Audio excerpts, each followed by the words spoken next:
Hello and welcome. I'm a hotel AI expert with a deep background in modern hospitality operations, and it's a real pleasure to welcome all of you students from Europe Hotel School to this online learning journey. Today, we're going to dive into a question that's absolutely critical for any future leader in our industry. For a long time, the answer in most hotels has been a pretty clear yes. And look, revenue is the lifeblood of our business. Of course it is. But what we're going to do today is challenge that idea. We're going to explore why fixating on that one number, well, it can give you a dangerously incomplete picture of how your sales team is really doing. Any seasoned leader knows this in their gut. They see revenue for what it really is. It's just the tip of the iceberg, right? It's the part everyone can see. But the real success, the stuff that keeps the business strong and stable for the long haul, that's built beneath the surface, on a solid foundation of relationships and the skill it takes to turn opportunities into actual business. Okay, so let's start by digging into why focusing only on that top-line number isn't just incomplete, it can actually be pretty misleading. Let's look at how it can hide some major risks in your strategy. This slide just illustrates the whole problem perfectly. Take a look. On paper, Manager A and Manager B, they look identical. They both hit their revenue targets. Fantastic, right? But hold on, look a little closer. Manager A's success is propped up by just two massive accounts. It's like a house of cards. If one of those clients decides to leave, the whole thing could come tumbling down. Now look at Manager B. They've built a resilient, diverse portfolio with 20 different accounts. It's the same revenue, but a completely different world in terms of strategic health.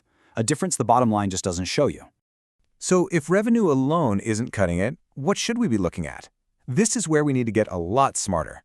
In this next part, we're going to unpack a quantitative toolkit.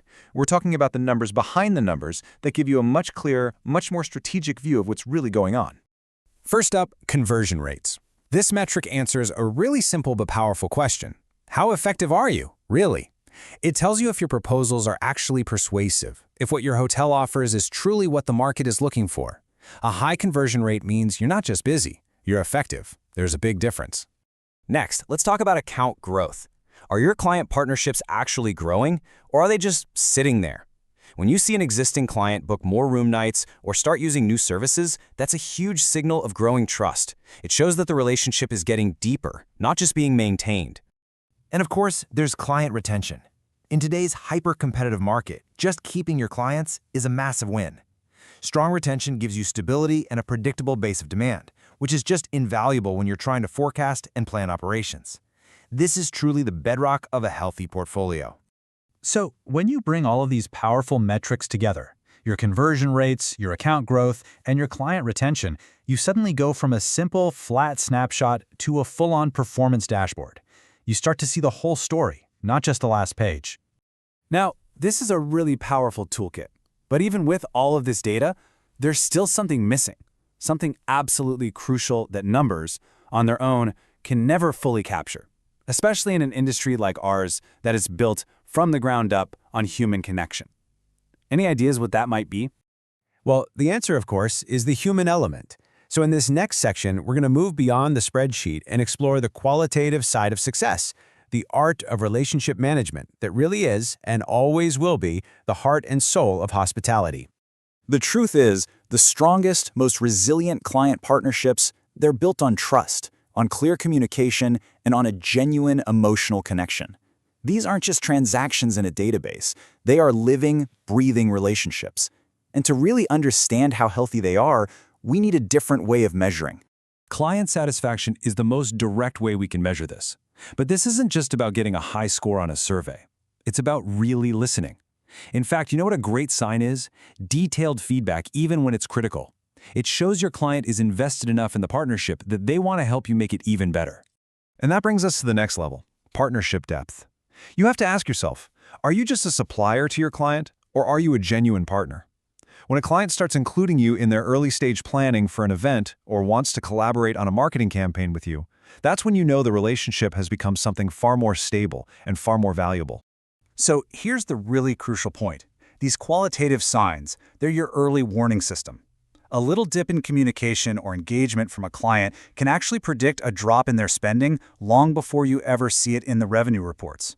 This allows you to be proactive, to step in and fix things before the relationship is at risk. All right, now for the final, and I think the most important step. How do we take all of this, the hard numbers and the human insights, and actually turn it into a powerful engine for strategic growth and constant improvement?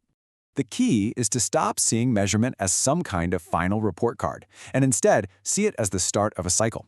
It's a loop. You measure, then you analyze the results to find trends and patterns. Then you adapt your strategy based on what you found. And maybe most importantly, you create a team culture where everybody learns from the process. And then you repeat it. It's a loop of continuous improvement. You know, this framework also does something amazing. It breaks down those silos between departments. When sales brings their on-the-ground relationship knowledge, and revenue management brings their data analysis, and operations brings their insights about service, suddenly you have a truly comprehensive 360-degree view of the market. Everyone is finally working from the same playbook, driving toward the same goals. And for the individual sales professional, this changes everything. Having objective data empowers people to assess their own performance, to identify their unique strengths, and to really take ownership of their own professional growth.